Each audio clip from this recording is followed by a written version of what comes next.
या प्रणाम मुद्रा में। आंखें बंद, कमर गर्दन एक सीध में। गहरा सांस लेते हुए अपने माता पिता, इष्ट देव, गुरुदेव को प्रणाम करते हुए 3 बार ओम का उच्चारण हमारे साथ करेंगे।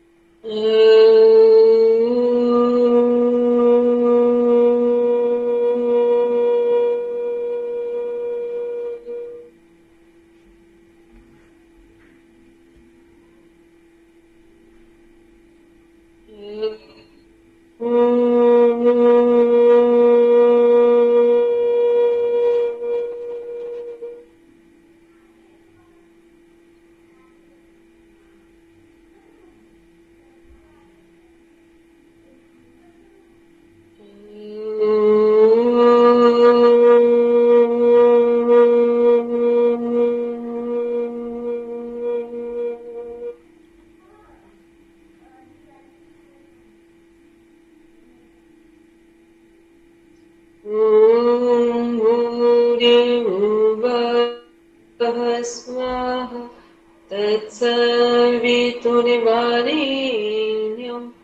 भर्गो देवस्य धीमहि धियो यो नः प्रचोदयात्।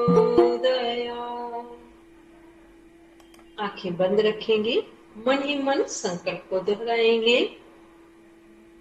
हम आजीवन यम और नियम का पालन करेंगे। पूरे विश्व में योग की पताका फहराएंगे। हमारे संकल्प बल दृढ़ता और निर्भयता से भरे हुए हैं, जिनके माध्यम से सकारात्मक दिशा में सब कुछ किया जाना संभव है। इन्हीं भावों के साथ दोनों हथेलियों को आपस में रब करते हुए धीरे से अपनी आंखों पर रखेंगे। कोमलता के साथ अपनी आंखें खोलेंगे। सभी को प्रणाम। सब अपना पीडीएफ ओपन करें। सबकी दीपावली अच्छी रही। अब मन लगा के हम लोग पढ़ाई करेंगे। सब अपना अपना पीडीएफ ओपन करेंगे। जीतू जी पढ़ेंगी। कौन पढ़ना जाएगा? जो हिंदी जिनको भी पढ़ना हो पढ़ेंगे। पहले तो पेज नंबर बोलेंगे, क्योंकि हम पीडीएफ सामने नहीं रखे। लैपटॉप मेरे पास अभी यहाँ ओपन नहीं है।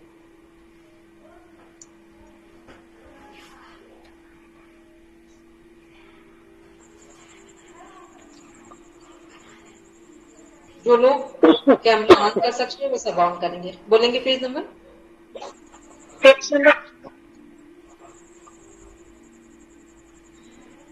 समझ नहीं आया लीतू जी? पेज नंबर 12 में। ठीक है, स्टार्ट कीजिए। सबको मिल गया?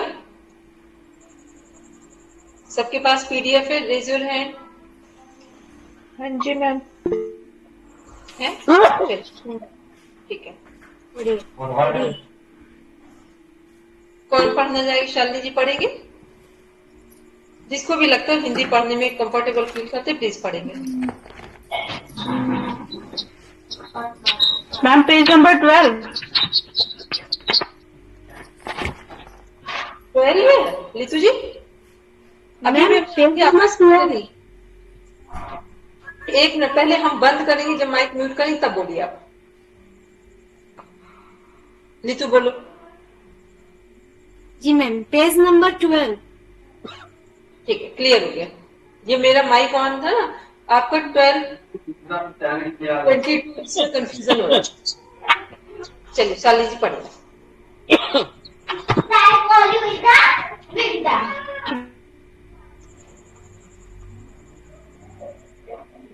अस्थि पंजर मांसपेशियां, हृदय मांसपेशियां, आंत संबंधी मांसपेशियां एवं इनके कार्य। विभिन्न प्रकार की मांसपेशियां। पेशियां त्वचा के नीचे का मांस होती हैं। यह अंगों में गति उत्पन्न करता है एवं शरीर को सुदृढ़ बनाती है। पेशियां प्रेरक उपकरण का सक्रिय भाग है। इनके संकुचन के फलस्वरूप विभिन्न गतिविधियां होती हैं। लंबे समय तक कठोर कार्य के पश्चात मांसपेशियों में थकान का अनुभव लैक्टिक अम्ल के संचय के कारण होता है। कार्य के आधार पर पेशियों को 2 भागों में विभाजित किया गया है। ऐच्छिक पेशियां, वॉलेंट्री मसल, ये रेखित पेशी ऊतक से बनी होती हैं तथा मनुष्य के इच्छानुसार संकुचित हो जाती हैं। यह सिर, कान तथा अंगांगों में पाई जाती हैं या शरीर के कुछ आंतरिक अंग कंठ आदि में भी पाई जाती हैं। अनिच्छिक पेशियां, इनवॉलेंट्री मसल, यह अरेखित चिकनी पेशी ऊतक की बनी होती है। इन पेशियों का संकुचन मनुष्य के इच्छानुसार नियंत्रित नहीं होता है। ये आंतरिक अंगों, रुधिर वाहिकाओं तथा त्वचा की दीवारों में पाई जाती हैं। 3 मुख्य प्रकार की मांसपेशियों में शामिल है। कंकाल की मांसपेशी, विशेष ऊतक जो हड्डियों से जुड़ा होता है और गति की अनुमति देता है। साथ में कंकाल की मांसपेशियों और हड्डियों को मस्कुलोस्केलेटल सिस्टम, जिसे लोकोमोटर सिस्टम भी कहा जाता है। सामान्यतः मस्कुलर सिस्टम, वो मस्कुलर स्केलेटल सिस्टम उसी से कनेक्ट है, ठीक है। मतलब स्केलेटन में जुड़े हैं, मसल्स भी जुड़े हैं, पढ़ेंगे साल सामान्यतः मस्कुलर सिस्टम इन हिंदी में कंकाल की मांसपेशी को ऊपरी बाह के आगे और पीछे बाइसेप्स और ट्राइसेप्स से विरोधी जोड़ों में बांटा जाता है। कंकाल की मांसपेशियां हमारे सचेत नियंत्रण, कॉन्शियस कंट्रोल में होती हैं। यही वजह है इन्हें स्वैच्छिक मांसपेशी भी कहा जाता है। एक अन्य शब्द धारीदार स्ट्रिप्ड मांसपेशी है, क्योंकि माइक्रोस्कोप के नीचे देखने पर ऊतक धारीदार दिखता है। चिकनी पेशी विभिन्न आंतरिक संरचनाओं में स्थित होती हैं। इसमें पाचन तंत्र, गर्भाशय और रक्त वाहिकाएं जैसे धमनियां शामिल है। चिकनी पेशी परतदार फ्लैकी चादरों में व्यवस्थित होती हैं। जो शादी जी, आवाज आपकी तरफ से आ रही है या बाबू करके एक आईडी आ रही है? प्लीज आप अपना माइक म्यूट कीजिए। ये बाबू करके एक आईडी आ रही है, प्लीज माइक म्यूट कीजिए। आप पढ़िए शादी।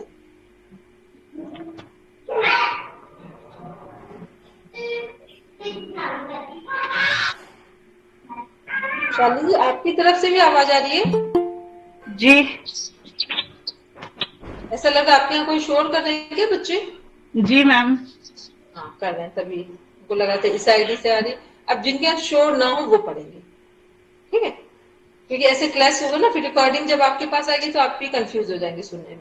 अब जिनके घर में शोर ना हो, हिंदी पढ़नी आती हो, पढ़ेंगे। लितू जी पढ़ेंगे, जहां जहां गलत होगा हम सही करेंगे। या और किसी को हिंदी आती हो? इतने लोग हिंदुस्तान से, इतने लोग जुड़े, किसी को हिंदी नहीं आती है? उत्तरा जी पढ़िए।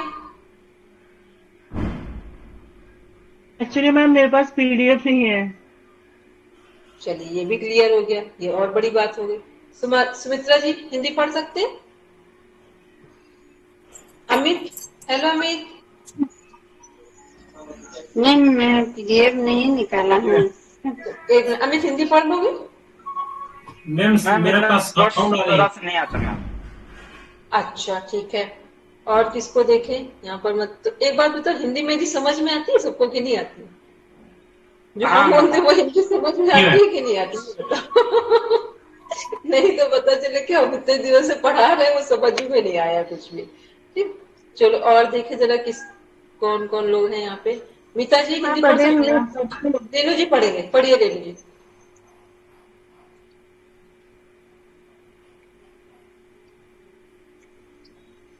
चिकनी पेशी विभिन्न आंतरिक संरचनाओं में स्थित होती है, जिसमें पाचन तंत्र, गर्भाशय और रक्त वाहिकाएं जैसे धमनियां शामिल है। चिकनी पेशी परतदार चादरों में व्यवस्थित होती है, जो संरचना की लंबाई के साथ तरंगों में सिकुड़ती है।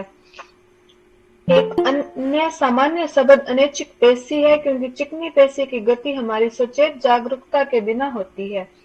हृदय की मांसपेशी हृदय के लिए विशिष्ट मांसपेशी है। हृदय हमारी सचेत जागरूकता के बिना सिकुड़ता और स्थिर होता है। शरीर की महत्वपूर्ण मांसपेशियां मासेटर टेम्पोरल बोन, जो पक्षों और खोपड़ी के आधार पर हिस्सा बनता है, से निचले जबड़े तक चलता है। यह मुंह को बंद करने के लिए निचले जबड़े को ऊपर उठाता है। मासेटर अपने शरीर की सबसे मजबूत मांसपेशी है। अस्थायी टेम्पोरलिस खोपड़ी की दो हड्डियों पर शुरू होता है, सामने और किनारे और आधार पर। यह निचले जबड़े अनिवार्य के शीर्ष तक चलता है। मासेटर की तरह टेम्पोरलिस मुंह को बंद करने में मदद करता है। त्रिभुजाकार डेल्टोइड्स कंधे की त्रिकोणीय मांसपेशियां हैं। मस्कुलर सिस्टम इन हिंदी में यह सबसे मजबूत बिंदु केंद्रीय खंड है जो हाथ को बगल में उठाता है। पेशी के आगे और पीछे के हिस्से हाथ को मोड़ते हैं। ग्रीक शब्द, मैम यहाँ ये कटा हुआ है कोई, बेटू जी बताइए क्या है? उसके नीचे आओ, क्योंकि मेरे पास अब पीडीएफ नहीं है। मेरे पास अभी लैपटॉप जो है वो किसी कागज से वो वर्किंग में नहीं आ रहा है, तो पीडीएफ नहीं है मेरे पास। हमने आपको पहले बोला। अब आप मैम ग्रीक शब्द से आया है जिसका अर्थ है एक नींव। दिल के आकार का जो त्रिकोण है। एक नदी डेल्टा के आकार का। एक मिनट रुको सब, पहले तुम एक कॉन्सेप्ट क्लियर कर दे, फिर इसका नीचे आओ, इसमें बहुत डीप में जा रहे हैं। देखो यहाँ पर तीन तरह की हमारी पेशी है, जो हमारी मांसपेशी है वो तीन प्रकार के। There are 3 types of muscles. कौन कौन सी? Voluntary muscles, non voluntary muscles और कार्डियक मसल्स। वॉलेंटियर मसल्स कौन सी होती है? ऐच्छिक पेशी होती है, ठीक, जिसे हम अपनी मर्जी से घुमा सकते हैं। तो कौन कौन से अंग हैं जिन्हें अपनी मर्जी से घुमा सकते हैं? हाँ, गर्दन, ठीक, पैर को आगे की ओर पीछे की ओर घुमा, मतलब हिला कर घुमा नहीं सकते, आगे पीछे कर सकते हैं, ठीक है। अपनी कमर को अगर हम खड़े हो तो घुमा सकते हैं, मूव करा सकते हैं। जिन अंगों को हम घुमा सकते हैं वो सब कौन से हैं? वॉलेंटियर मसल्स, स्मूथ मसल्स, या हिंदी में ऐच्छिक पेशी।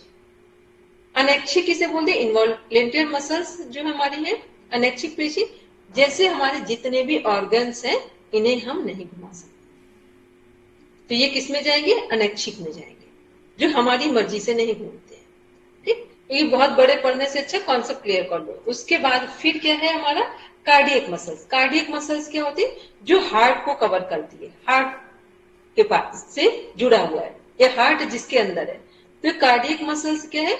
ये एकमात्र ऐसी मसल्स है जो जीवन पर्यंत चलती है। इसका अर्थ हुआ कि जब से एक बच्चे के अंदर प्राण आता है, जीवन आता है गर्भ में ही, वहां से लेकर के जब तक व्यक्ति जीवित रहता है तब तक नॉन स्टॉप वर्क करने वाली जो मसल्स है उसका नाम है कार्डियक मसल्स, ठीक। इसमें क्या है? बहुत बड़ा करके डिटेल करके देते हैं, कॉन्सेप्ट क्लियर होता है छोटी चीजों में, ठीक है, कोई बात नहीं, लेकिन वो आपका पैटर्न है तो उसको पढ़ लिया आपने।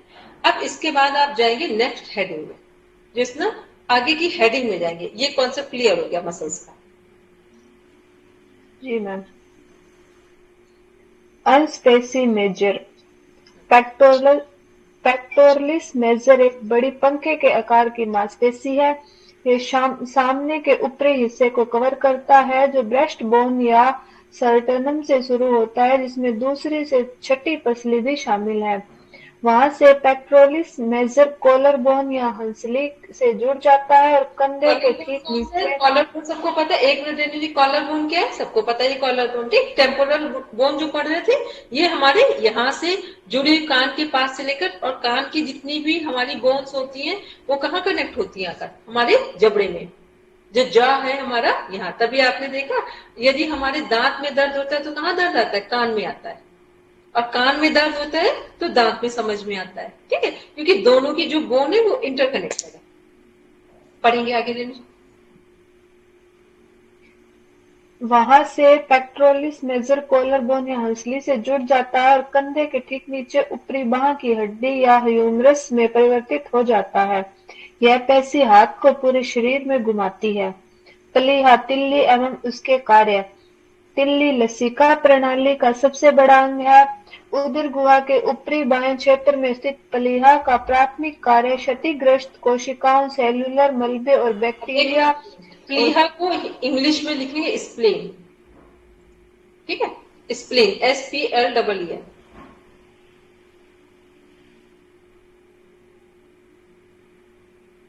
ठीक है। प्लीहा किसके लिए रिस्पॉन्सिबल है? हमारे ब्लड को भी कनेक्ट करती है। हमने बोला था ना, जो हमारा लिम्फेटिक सिस्टम है वहां पे कौन कौन सी चीजें कनेक्ट थी हमारी लिम्फेटिक सिस्टम में? RBC, WBC, platelets, plasma. ठीक है। स्प्लीन भी उसी से कनेक्ट होता है। तो स्प्लीन हमारा किसका? लिम्फेटिक सिस्टम का पार्ट है। लेकिन ये अंग कहाँ पर उपस्थित है? हमारे पाचन तंत्र। ठीक, चलिए पढ़ेंगे आगे रेणु जी। बैक्टीरिया, वायरस जैसे रोग जनकों के रक्त को फिल्टर करना है।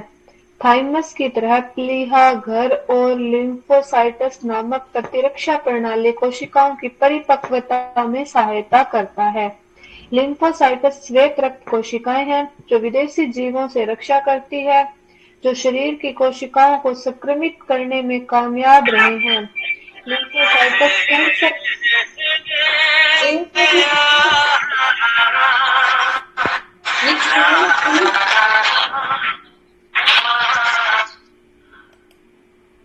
प्लीज थोड़ा सा ध्यान रखिए, ये क्लास है आपकी। ठीक है, इस बात को बिल्कुल ना भूलें। चलिए लिम्फोसाइटस कैंसर कोशिकाओं को नियंत्रित करके शरीर को खुद से भी बचाते हैं। प्लीहा रक्त में एंटीजन और रोगजनकों के खिलाफ प्रतिरक्षा प्रतिक्रिया के लिए मूल्यवान है। प्लीहा को अक्सर एक छोटी मुट्ठी के आकार के रूप में वर्णित किया जाता है। यह रिब केज के नीचे, डायफ्राम के नीचे और बाईं किडनी के ऊपर स्थित होता है। प्लीहा धमनी के माध्यम से आपूर्ति किए गए रक्त से भरपूर होता है। इस अंग से रक्त प्लीहा शिरा के माध्यम से बाहर निकलता है। प्लीहा में अपवाही लसिका वाहिकाएं भी होती है जो लसिका को तिल्ली से दूर ले जाती है। लसिका एक स्पष्ट तरल पदार्थ है जो रक्त प्लाज्मा से आता है, जो केशिका बिस्तरों पर रक्त वाहिकाओं से बाहर निकलता है। यह द्रव कोशिकाओं को घेरने वाला अंतरालीय द्रव बन जाता है। लसिका वाहिकाएं लसिका को सिराओं या अन्य लिम्फ नोड्स की ओर एकत्रित और निर्देशित करती है।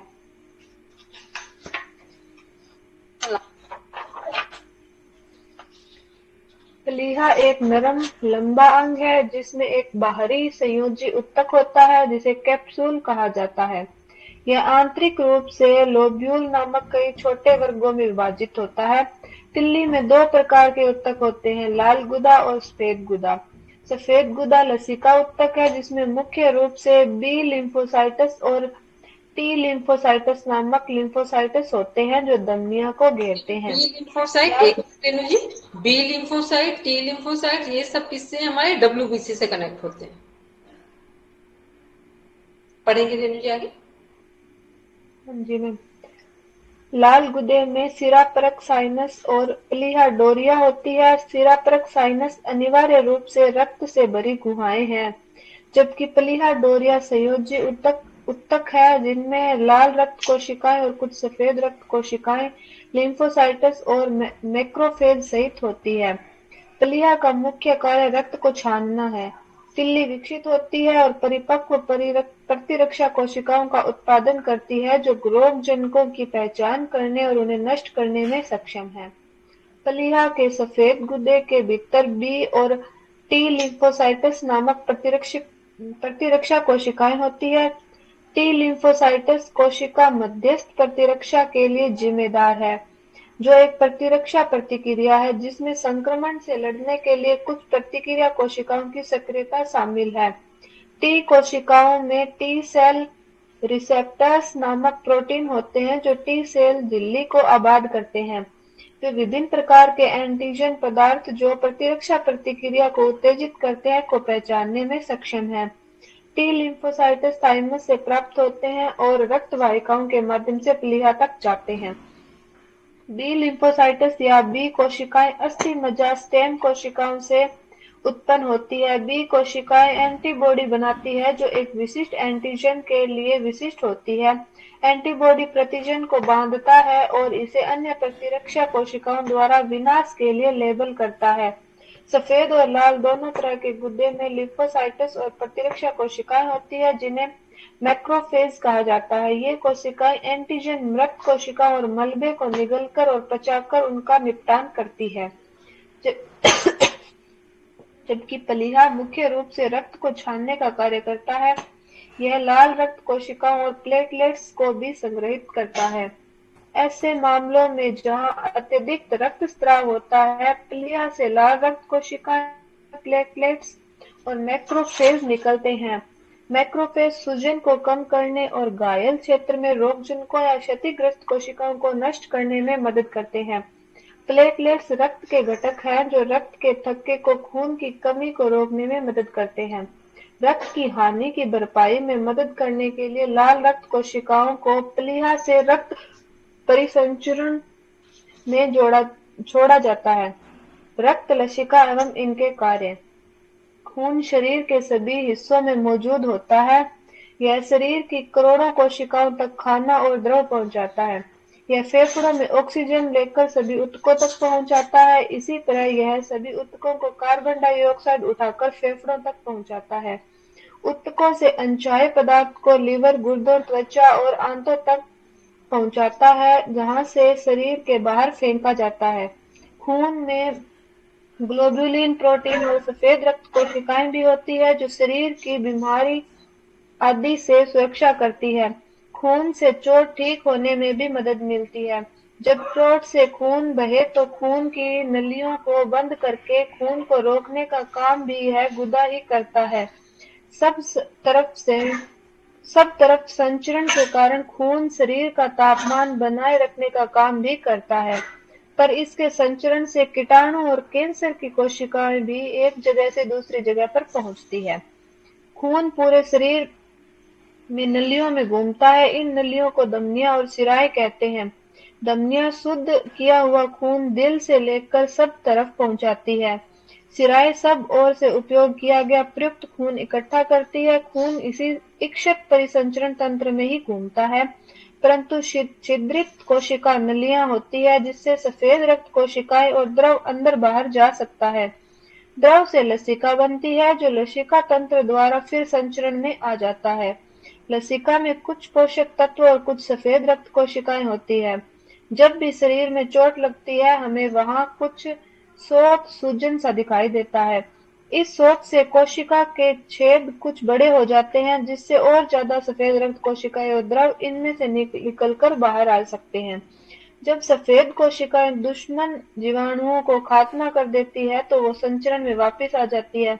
कभी कभी जब ये कोशिकाएं शोथग्रस्त ऊतकों में फंसी रह जाती है तो ये रक्त संचरण में वापस नहीं आ पाती।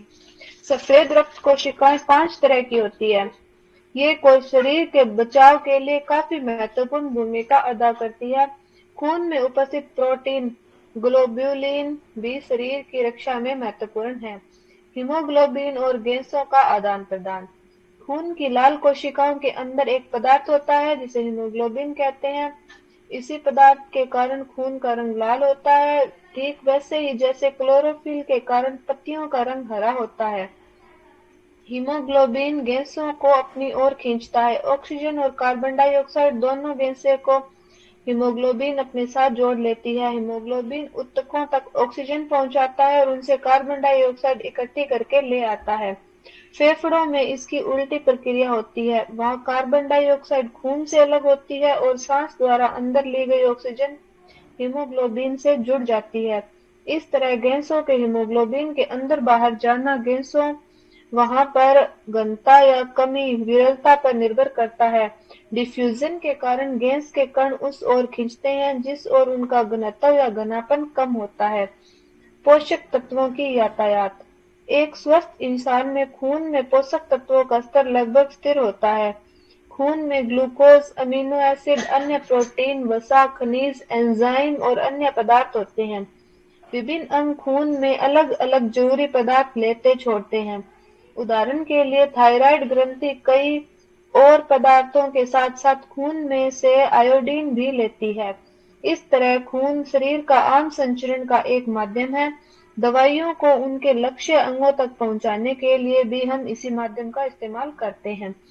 पाचन तंत्र, लार ग्रंथियां, पाचक रस, अग्नाशय रस, पित्त रस, अवशोषण एवं आत्मसातीकरण। एक मिनट रुकेंगे। भोजन। अभी हम पढ़ रहे हाँ थे, जी। इससे पहले किसके बारे में पढ़ रहे थे? हम सभी 3 सिस्टम एक साथ लगभग देख रहे थे। एक तो हमने देखा था मस्कुलर सिस्टम, ठीक है, पहले देखा था स्केलेटल सिस्टम, फिर मस्कुलर सिस्टम, फिर मस्कुलर सिस्टम के अंदर ही अभी हम लोग जो पढ़ रहे थे वो मोस्ट ऑफ द पार्ट किसका था? लिम्फेटिक सिस्टम, ठीक, जिसमें हमारे आरबीसी, डब्ल्यूबीसी, प्लेटलेट्स और प्लाज्मा के बारे में देखा था कि ये कैसे कहाँ वर्क करता है, इनका काम क्या है, ये बनते कहाँ है, इनसे किन चीजों का बचाव किया जाता है, कैंसर सेल किसके कारण फैलते हैं, जब डब्ल्यूबीसी बहुत कम हो जाएंगे जहां पर, वहां कैंसर होने की संभावना बढ़ जाती है। यदि डब्ल्यूबीसी पर्याप्त मात्रा में आपके शरीर में है तो कैंसर बिल्कुल नहीं हो सकता, ठीक। आरबीसी आपके शरीर में पर्याप्त मात्रा में है या हीमोग्लोबिन आइडियल है आपका 12 to 14, तो आप समझ लें आपके शरीर में रोग अटैक नहीं करेंगे, ठीक है। तो हमें क्या करना है, ये जो हम एनाटॉमी फिजियोलॉजी पढ़ रहे हैं, इसको पढ़ने के बाद हमें ये चेक करना है कि हमारी बॉडी में कौन से सिस्टम में कौन से ऑर्गन अपना क्या कार्य करते हैं, इनको योग के माध्यम से कैसे स्वस्थ रखा जा सकता है, सही डाइट लेकर कैसे हम स्वस्थ रह सकते हैं, इन सब के बारे में यहाँ बताया गया है, ठीक है। तो हमें क्या करना है, योग को ठीक करना है, अपने जीवन में सही तरीके के योगाभ्यास करें, प्लस अपनी डाइट ठीक रखें और डेली का जो सोने जगने का रूटीन है उसे ठीक करके रखें, तो हीमोग्लोबिन अच्छा रहेगा, जिसके कारण आरबीसी, डब्ल्यूबीसी, प्लेटलेट, प्लाज्मा सभी ठीक रहेंगे, ठीक। तो फिर आपके शरीर में रोग होने की संभावना ना के बराबर होगी। चलिए पढ़ेंगे रेणु जी आगे पाचन तंत्र। हाँ जी मैम। भोजन के जटिल पोषक पदार्थों व बड़े अणुओं को विभिन्न रासायनिक क्रियाओं और एंजाइम की सहायता से सरल, छोटे व घुलनशील अणुओं में बदलना पाचन कहलाता है तथा जो तंत्र यह कार्य करता है पाचन तंत्र कहलाता है। इसका निर्माण अग्नाशय ग्रंथि की कोशिकाओं द्वारा होता है और सारे अग्नाशय से एकत्र होकर यह रस एक वाहिनी द्वारा ग्रहणी में पहुंचता है। पित्ताशय से पित्त को लाने वाली वाहिनी इस अग्नाशय वाहिनी से मिलकर सामान्य पित्त वाहिनी बन जाती है। उसी के मुख द्वारा अग्न्याशय और पित्त दोनों रस ग्रहणी में पहुंचते रहते हैं। मानव मानव के पाचन तंत्र में एक आहार नाल और सहयोगी ग्रंथियां यकृत, अग्नाशय आदि। आहार नाल, मुख, गुहा, ग्रसनी, एक ग्रसिका, बार अमाशय। सब कुछ समझ में आ रहा है, नहीं समझ में आ रहा तो हम एक बार नाम बोलते हैं, पहले में से बोल चुके हैं। जब जो हमारा पाचन तंत्र है, हिंदी और इंग्लिश हम दोनों में समझा दे रहे हैं, उसके अंग कौन कौन से हैं। सबसे पहले पाचन तंत्र में हमारा कहाँ से स्टार्ट हो रहा है? मुख से, ठीक। फिर टीथ, दांत, टंग, जीभ, सलाइवा जो लाल ग्रंथियां सिक्रेट कर रही हैं, फिर विंड पाइप जहां से श्वास भी नीचे जाता है और भोजन भी नीचे जाता है, ठीक। जब भोजन करते हैं तो कुछ एक क्षण के लिए श्वास रुकेगा और जब श्वास चलेगा तो भोजन की नली बंद होगी, मतलब दोनों एक साथ होंगे तो खांसी आ जाएगी, इसीलिए भोजन करते समय बात करने को मना किया जाता है, ठीक। तो विंड पाइप क्या है? भोजन अंदर जा रहा है जिस क्षण, तो उस क्षण श्वास नहीं जाएगी, जब श्वास जाएगी तो भोजन रुकेगा। फिर हमारी इसोफेगस आहार नाल है, जो कि हमारे भोजन को हमारे कहाँ ले जाता है? स्टमक में, आमाशय में, जो पाचन तंत्र का अंग है। फिर आमाशय के बाद कौन से अंग है हमारे? लिवर, गॉल ब्लैडर, लिवर यकृत है, गॉल ब्लैडर पित्ताशय है, अग्नाशय को बोलते हैं पेनक्रियास, ठीक है। पेनक्रियास से हार्मोन निकलता है इंसुलिन। फिर स्मॉल इंटेस्टाइन छोटी आंत, लार्ज इंटेस्टाइन बड़ी आंत, रेक्टम मलाशय, एनस गुदा द्वार, ठीक। ये हमारे क्या थे? पाचन तंत्र के पूरे अंग हैं। तो अब जिनको समझना है हिंदी में तो पूछ लेना पता, और वैसे हमने हिंदी इंग्लिश दोनों बता दिया है, तो आप कंफ्यूज नहीं होना, क्योंकि पहले अंग तो पता हो हमारे शरीर में कौन कौन से हैं। चलिए पढ़ेंगे रेणु जी। हाँ जी मैम। मुख्य लेख पाचन। आहार पदार्थों के विशेष घटक प्रोटीन, कार्बोहाइड्रेट, वसा, विटामिन, खनिज लवण और जल है। सभी खाद्य पदार्थ इन्हीं घटकों से बने रहते हैं। किसी में कोई घटक अधिक होता है, कोई कम। हमारा शरीर भी इन्हीं अवयवों का बना हुआ है। शरीर का 2/3 भाग जल है। प्रोटीन शरीर की मुख्य वस्तु है जिसमें अंग बनते हैं। कार्बोहाइड्रेट ग्लूकोज के रूप में शरीर में रहता है, जिसकी मांसपेशियों को सदा आवश्यकता होती है। वसा की भी अत्यधिक मात्रा शरीर में एकत्रित रहती है। विटामिन और लवणों की आवश्यकता शरीर की क्रियाओं के उचित संपादन के लिए होती है। हमारा शरीर ये सब वस्तुएं आहार से ही प्राप्त करता है। हाँ, आहार से मिलने वाले अवयवों का रासायनिक रूप शरीर के अवयवों के रूप से भिन्न होता है। अतएव आहार के अवयवों को शरीर पाचक रसों द्वारा उनके सूक्ष्म घटकों में विघटित कर देता है और इन घटकों का फिर से संश्लेषण करके अपने लिए उपयुक्त अवयवों को तैयार कर लेता है। यह काम अंगों की कोशिकाएं करती है। जो घटक उपयोगी नहीं होते हैं उनको ये छोड़ देती है। शरीर ऐसे पदार्थों को मल मूत्र स्वेद और श्वास द्वारा बाहर निकाल देता है। पाचन का प्रयोजन है आहार के गूढ़ अवयवों को साधारण घटकों में विभक्त कर देना। यह कार्य मुंह में लार रस द्वारा, आमाशय में जठर रस द्वारा, ग्रहणी में अग्नाशय रस तथा पित्त द्वारा और क्षुद्रांत में आंत्र रस द्वारा संपादित होता है। इन कार्यों का यहाँ संक्षेप में वर्णन किया जाता है। आरंभिक पाचन मुख्य में आहार दांतों द्वारा चबाकर सूक्ष्म कणों में विभक्त किया जाता है और उसमें लार मिलता रहता है, जिसमें टाइलिन नामक एंजाइम मिल जाता है। यह रस मुंह के बाहर स्थित कपोल ग्रंथि और अधोहवनीय तथा अधोजीव ग्रंथियों में बनता है। इन ग्रंथियों से विशेषकर आहार को चबाते समय उनकी वाहिनियों द्वारा लार रस मुंह में आता रहता है। इसकी क्रिया क्षारीय होती है। उसमें के टाइलिन एंजाइम की रासायनिक क्रिया विशेषकर कार्बोहाइड्रेट पर होती है, जिससे उसका स्टार्च पहले डेक्स्ट्रिन में और तत्पश्चात ग्लूकोज में परिवर्तित हो जाता है। साधारण ईख की चीनी में भी यही परिवर्तन होता है। आहार के ग्रास को गीला और स्निग्ध करना भी लार का मुख्य कार्य है, जिससे वह सहज से निगला जा सके और पतला ग्रास नाल में होता हुआ आमाशय में पहुंच जाए। निगलने की क्रिया मुख के भीतर जीवा की पेशियों तथा ग्रसनी की पेशियों द्वारा होती है। जीवा की पेशियों के संकोच से जीवा ऊपर को उठकर तालु और जीवा पृष्ठ पर रखे हुए ग्रास को दबाती है, जो वहां से फिसलकर पीछे ग्रसनी में चला जाता है। तुरंत ग्रसनी की पेशियां संकोच करती है और ग्रास घाटी ढक्कन पर होता हुआ ग्रास नली में चला जाता है, जहां उसकी भित्तियों में स्थित वृत्ताकार और अनुदैर्घ्य सूत्र अपने संकोच और विस्तार से उत्पन्न हुई अंतर्गति द्वारा उसको नाल के अंत तक पहुंचा देते हैं और ग्रास जठर द्वार द्वारा आमाशय में प्रवेश करता है। आमाशय में पाचन की क्रिया जठर रस द्वारा होती है। आमाशय की श्लेष्मल कला की ग्रंथियां यह रस उत्पन्न करती है। जब आहार आमाशय में पहुंचता है तो यह रस चारों ओर की ग्रंथियों से आमाशय में ऐसी तीव्र गति से प्रवाहित होने लगता है जैसे उसको उड़ेला जा रहा हो।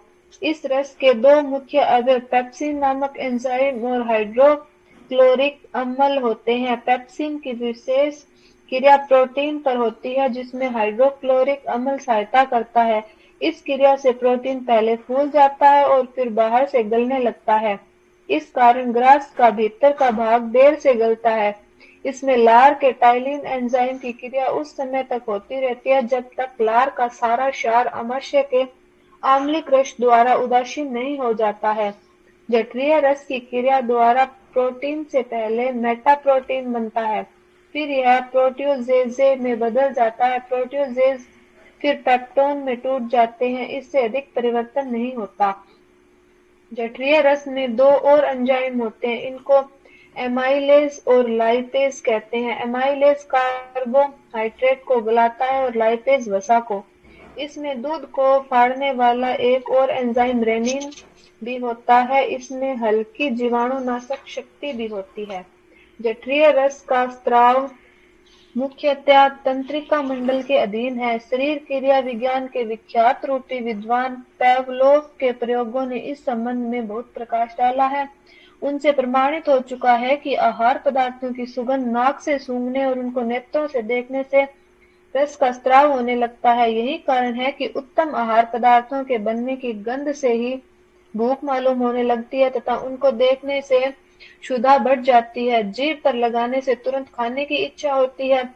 यदि आहार पदार्थ उत्तम या रुचिकर नहीं होते तो भूख मर जाती है। ऐसे आहार का पाचन भी उत्तम रीति से नहीं होता, उससे रस का स्राव भी कम होता है। जठरीय रस की क्रिया विशेषकर प्रोटीन पर होती है। मांस, अंडा, मछली, दूध के पदार्थों आदि के आमाशय में पहुंचने पर रस का स्राव होता है। नमक, बर्फ या कंकड़ आदि खाने को दिए जाएं तो स्राव नहीं होगा। अग्नाशय पाचन। पाचन से अग्नाशय और यकृत, इन दो बड़ी ग्रंथियों का बहुत संबंध है। अग्नाशय में अग्नाशय रस बनता है। यह बहुत ही प्रबल पाचक रस है, जिसकी क्रिया प्रोटीन, कार्बोहाइड्रेट तथा वसा तीनों घटकों पर होती है। इसका निर्माण अग्नाशय ग्रंथि की कोशिकाओं द्वारा होता है और सारे अग्नाशय से एकत्रित होकर यह रस एक वाहिनी द्वारा ग्रहणी में पहुंचता है। पित्ताशय से पित्त को लाने वाली वाहिनी इस अग्नाशय वाहिनी से मिलकर सामान्य पित्त वाहिनी बन जाती है। उसी के मुख द्वारा अग्नाशय और पित्त दोनों रस ग्रहणी में पहुंचते रहते हैं। अग्नाशयी ग्रंथि उदर में बाईं ओर आमाशय के पीछे स्थित है। इसका बड़ा सिर ग्रहणी के मोड़ में रहता है और उसकी पूंछ बाईं ओर प्लीहा तक चली गई है। इसका रंग कुछ मटमैला भूरा सा होता है। इसके सूक्ष्म भाग सहतूत के दानों के समान उठे हुए दिखाई पड़ते हैं। अग्नाशय रस की प्रबल क्रिया विशेषकर प्रोटीन होती है। उससे प्रोटीन बिना फूले हुए ही घुलने लगता है। इस रस की क्रिया क्षारीय होती है। इस कारण पहले क्षारीय मेटाप्रोटीन बनती है, तब मेटाप्रोटीन से प्रोट्यूज बनते हैं। प्रोट्यूज फिर पेप्टोन में परिवर्तित हो जाते हैं। अंत में पेप्टोन के विभंजन से एमिनो अम्ल बन जाते हैं, जो प्रोटीन के पाचन के अंतिम उत्पाद होते हैं। अमाशय से प्रोटीनों के पाचन के फलस्वरूप जो पेप्टोन आते हैं, वे भी एमिनो अम्ल में टूट जाते हैं। अग्नाशय रस के स्राव पर तंत्रिका मंडल का कोई नियंत्रण नहीं है। तंत्रिकाओं के उत्तेजन से रस की उत्पत्ति कम या अधिक नहीं होती। इसी रस की उत्पत्ति उस समय प्रारंभ होती है जब अमाशय में पाचित आहार जो अर्ध द्रव रूप में का होता है, अमाशय से पाइलोरिक छिद्र द्वारा निकलकर ग्रहणी में आता है। इस आम्लिक काइन के संपर्क से ग्रहणी को श्लेष्मल स्तर की कोशिकाओं में सिक्रेटिन नामक रासायनिक वस्तु उत्पन्न होती है। यह वस्तु रक्त द्वारा अग्नाशय की कोशिकाओं में पहुंचकर उनको रस बनाने के लिए उत्तेजित करती है और तब रस बनकर ग्रहणी में आने लगता है। इस रस की दूसरी विशेषता यह है कि यदि ग्रहणी में पहुंचने से पूर्व ही अग्नाशय की नलिका में इस रस को एकत्र कर लिया जाए तो यह निष्क्रिय रहता है। उसकी प्रोटीन पर कोई क्रिया नहीं होती। जब वह ग्रहणी में आने पर आंतरिक रस के साथ मिलकर जाता है, तभी उसमें प्रोटीन विघटित करने की प्रबल शक्ति उत्पन्न होती है। यह माना जाता है कि आंतरिक रस का एंटेरोकाइनेज नामक एंजाइम उसको सक्रिय कर देता है। अग्नाशयी रस के एंजाइम ये निम्नलिखित है। नंबर 1, प्रोटीन को एमिनो अम्ल में तोड़ देने वाला एंजाइम ट्रिप्सिन कहलाता है। नंबर 2, एमाइलेज की क्रिया कार्बोहाइड्रेट पर होती है। स्टार्च तथा गन्ने की शर्कराएं माल्टोज में बदल जाती है, जो आगे चलकर ग्लूकोज का रूप ले लेती है। नंबर 3, लाइपेज की क्रिया से वसामल और ग्लिसरीन में विभाजित हो जाती है। नंबर 4, कुछ रेनिन भी होता है जो दूध को फाड़ता है। पित्त उदर के दाहिने भाग में ऊपर की ओर शरीर की यकृत नामक सबसे बड़ी ग्रंथि है जो पित्त का निर्माण करती है। वहां से पित्त पित्ताशय में जाकर एकत्र हो जाता है। 1 मिनट रुकेंगे रेनू। अब जरा सब सीधे बैठ, कुछ चीजें सब समझ दे। लीवर किस साइड है हमारा?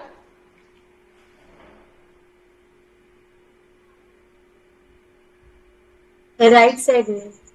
राइट साइड, ठीक है, क्योंकि टाइम कम है, नहीं तो फिर और कुछ डिस्कस करते। राइट साइड ही लीवर है, ठीक। स्टमक किस साइड है हमारा? अमाशय लेफ्ट साइड। अमाशय हमारा लेफ्ट साइड है, ठीक। स्मॉल इंटेस्टाइन और लार्ज इंटेस्टाइन। स्मॉल इंटेस्टाइन लंबाई में छोटी है या बड़ी है? बड़ी है मैम। स्मॉल इंटेस्टाइन की लेंथ लार्ज की अपेक्षा बड़ी है, ठीक है। बड़ी आंत मीन्स चौड़ाई में बड़ी है और छोटी आंत लंबाई लेंथ में बड़ी है, ठीक है। लीवर का कार्य क्या है? पित्त को बनाना, बाइल जूस को बनाना। बाइल जूस बनने के बाद कलेक्ट कहाँ होता है आकर? गॉल ब्लैडर में। ठीक, कहाँ कलेक्ट होगा? गॉल ब्लैडर में। अब एक बार हम पूरा प्रोसेसिंग बताते हैं, उसको ध्यान से सुनना और उसे नोट डाउन कर लेना की नोट्स के फॉर्मूले में। जब हम मान लो हमने कोई भी एक बाइट ली, रोटी सब्जी खाने जा रहे हैं तो एक बाइट ली हमने, उसकी एक टुकड़ा लिया, उसको अंदर रखा मुख में, तो सबसे पहले मुख खुला हमारा, किसके द्वारा उसको चबाया जाएगा? दांतों के द्वारा च्यूइंग किया जाएगा। फिर लेकिन दांत कितना भी चबाएं, यदि उसमें सलाइवा ना निकले तो भी आपका भोजन ऊपर ही रह जाएगा और सही से टूटेगा ही नहीं। तो जब हम चबाते हैं तो जीभ क्या कर रही है? सलाइवा सिक्रेट करती है, ठीक, जिसके माध्यम से भोजन हमारा लिक्विड फॉर्म में बनना कन्वर्ट होता है। और लिक्विड जो जीभ से सलाइवा निकल रहा है उसके कारण ही उस भोजन को अंदर ले जाया जा सकता है। ठीक, तो अंदर जा रहा है भोजन विंड पाइप के थ्रू, फिर जा रहा है इसोफेगस आहार नाल। आहार नाल क्या है? वो नली जिससे हमारा आहार जो भोजन है वो कहाँ पहुंचेगा? स्टमक में, अमाशय में।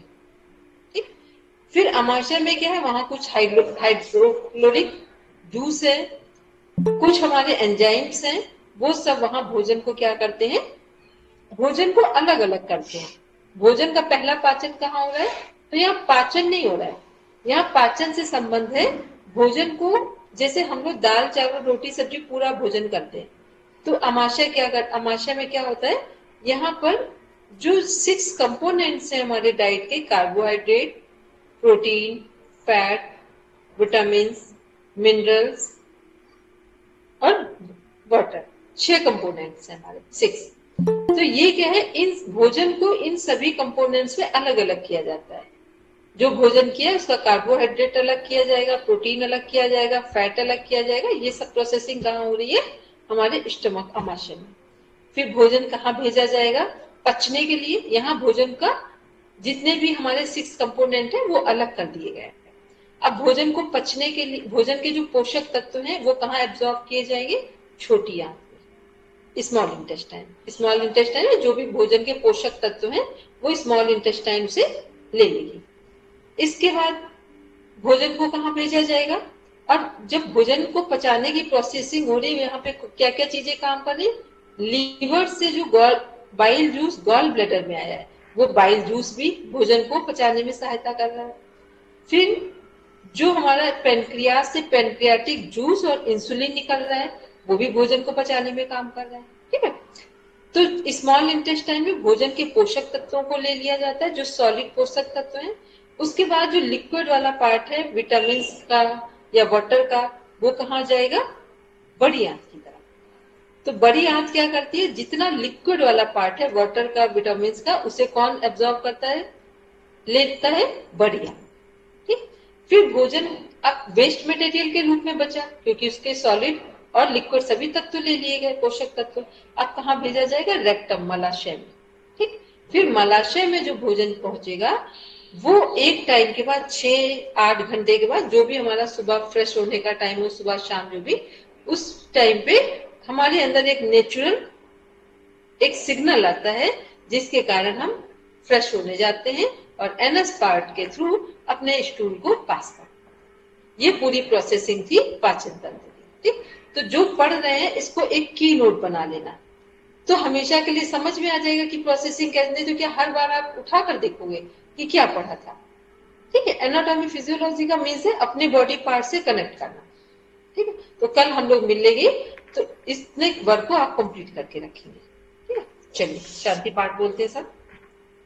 ओम शांति शांति शांति। सर्वारिष्ठसु शान्तिर्भवतु। Now rub your palms,